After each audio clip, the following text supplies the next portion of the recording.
Well, while that happens in the US, back home, Enoch Godongwana has the unenviable task of pleasing different parts of society in the country when he delivers his budget speech on Wednesday. Now, after two rejected proposed budgets and a 75 billion rand revenue shortfall, the finance minister and his team will have to table a pro-growth budget while avoiding major cuts. Now, with the proposed VAT hikes now out of the window, Godongwana will have to use other tools, to find the money. Labour Union Federation COSATU wants Godongwana to present a progressive budget and move away from austerity measures. Austerity measures are government policies designed to reduce public debt and budget deficits through spending cuts and tax increases. I'm now joined by Miriam, Altman, economist at the University of Johannesburg School of Economics, to chat about the big day happening tomorrow at around 2 o'clock in Parliament.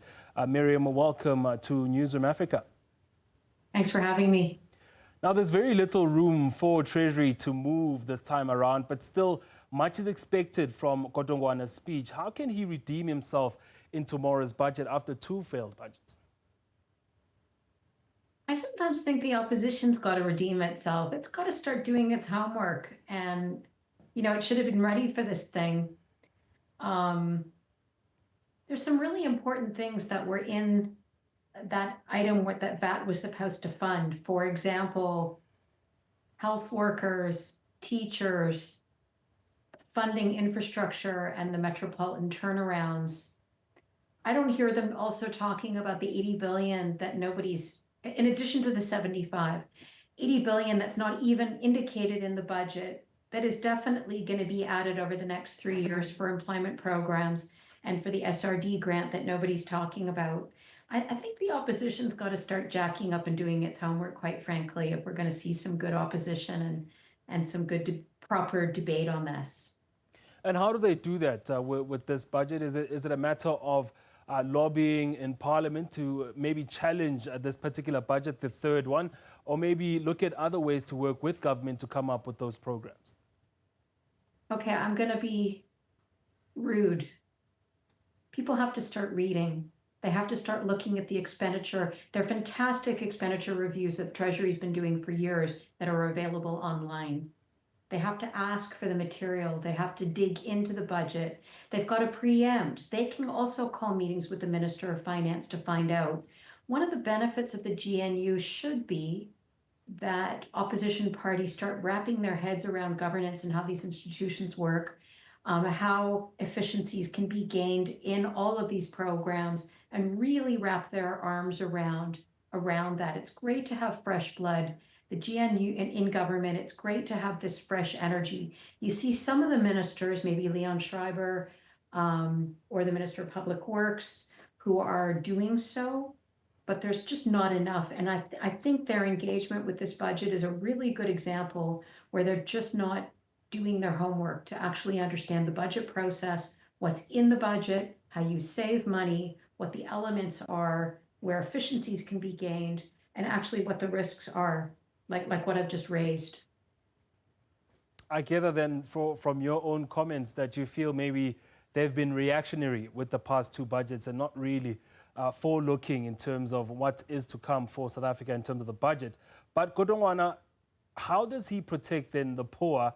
Well, he has this big shortfall in terms of the 75 billion rand that he now does not have because of the VAT being taken away. Yeah, well, just to say, and I've said this on your programs before, I'll give you an example of what happens. What they've done before, and this is not an austerity budget, by the way, it is growing by more than GDP. It's not a shrinkage budget or austerity budget, just to be clear.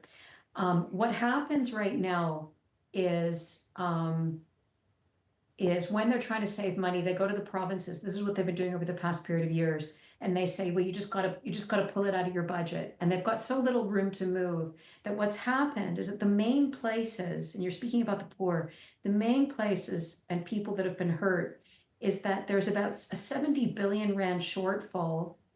So there's, say, 31,000 unfilled teachers' posts in public schools.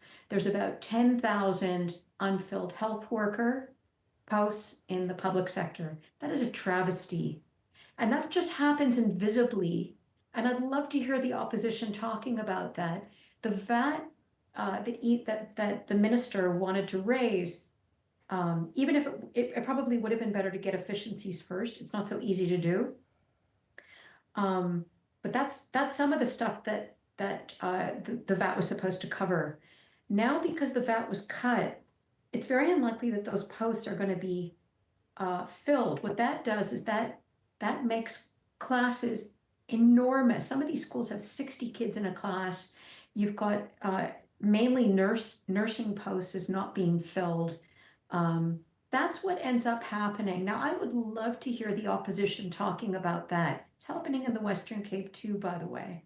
So, you know, I'd love to hear people talking about this real stuff that really does impact on people, on poor people. Now, so yeah, they should find efficiencies in the budget. Certainly that's possible. There's no doubt that that's possible, but let's do it then. Now, again, I'm referring to these expenditure reviews that are wonderfully done by Treasury over many years. How come they haven't read them? So let's see what's in there and identify ways of getting continuous improvement in efficiencies, but I can promise you it doesn't happen overnight. So this is why he thought we need to raise the VAT to cover some of the metro turnarounds. You know, I've been working on water security, the turnarounds of municipal water services, electricity, getting teachers posts filled, health workers posts filled. You know, you don't make savings in a day, and those posts need to be filled today. So I'd love for people to start wrapping their head around how public policy actually works and how this stuff works. I've found this to be very disappointing, and I'm very glad the GNU has survived, but I would love to see because you started asking me about the opposition, I'd love to see people stepping up to the plate properly and not being reactive, as those are the words you used, not being reactive, but being proactive in this.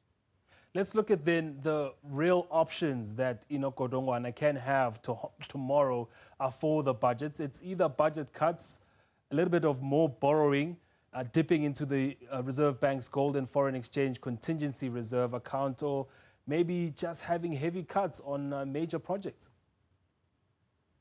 Yeah, I think there's just going to be cuts to some of the programs I just mentioned, unfortunately, because those are growth drivers. These are some of the most important things that money should go to. Maybe some programs will be cut in the meantime.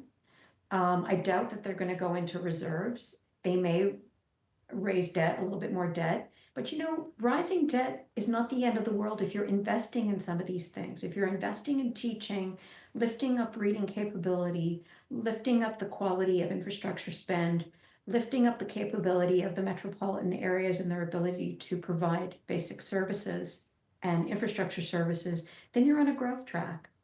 Then it's not a bad thing, but you have to be doing those things. Actually, those are the things that may get cut. So you may hear in my voice an unusual level of frustration. I think it's great that it's getting through. I'm glad the GNU has survived. I think this process was sad. Then looking at some of those key programs, Miriam, like infrastructure, are those put in place to try and boost the GDP and grow jobs? What other levers can Enoch Godongwana look at in terms of making sure that South Africa is not only growing its economy, but also making sure that people get into the working world? Well, you know, they might find other stuff to cut. Maybe defense, maybe arts, maybe other areas. You know, they sometimes say, well, cut travel. That's small. That's small change.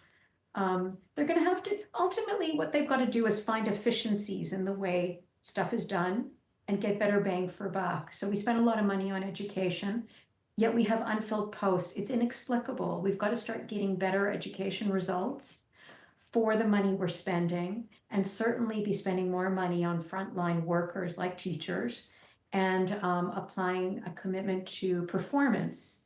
Those are long-term growth drivers. Strengthening the ability of metropolitan areas, as Treasury is doing in the turnaround processes, is critical to absolutely critical to driving growth. It's one of the most important programs we have.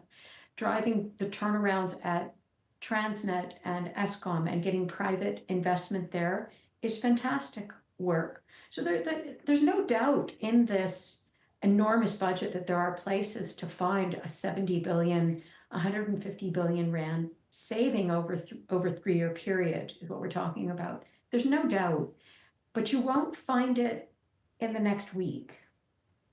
You know, and like I say, some of these things have to be done today. So let's hear what he has to say.